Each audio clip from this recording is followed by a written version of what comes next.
अभी तो आईपीएल का सीज़न चल रहा है, दिल्ली वर्सेस राजस्थान। कल का मैच इतना बेहतरीन मैच हुआ था ना कि आप लोग सोच भी नहीं सकते हैं।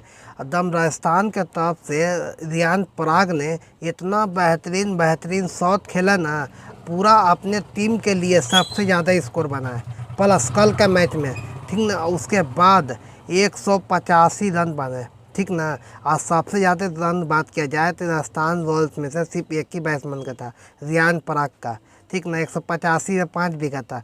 दिल्ली डेविलियर्स की बात किया जाए तो डेविड वार्नर सिर्फ 49 रन मारे थे, ठीक ना। उसके बाद कोई भी बैट्समैन मालूम उतना रन नहीं मारे थे।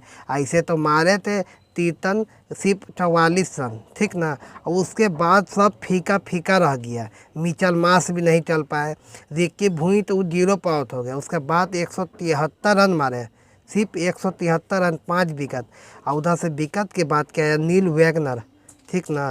नील वैगनर 2 विकेट लिए थे, अरवेज खान लिए थे 1 गो, वीरेंद्र चहल मालूम 2 विकेट लिए थे। इसी की वजह से मालूम है कोई बैट्समैन राजस्थान तरफ से नहीं चल पाया था।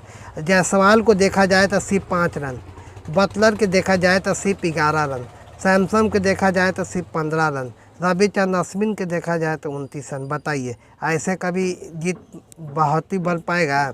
इसी कारण कहते सब मिलजुल के थोड़ा थोड़ा रन बनाता ना तो मैच कहाँ से कहाँ निकाले। चलिए ठीक है, रियान पराग अपना हाईएस्ट स्कोर बना लिए, ठीक ना। इससे पहले उनका था बहुत कम हाईएस्ट स्कोर। इसी कारण राजस्थान रॉयल्स रियान पराग को काफ़ी दिन से अपने टीम में रखे हुए थे, जानते थे कि एक ना एक दिन जिता के मैच हमको देंगे। वही पारी कल खेल के दिखा दिए रियान पराग।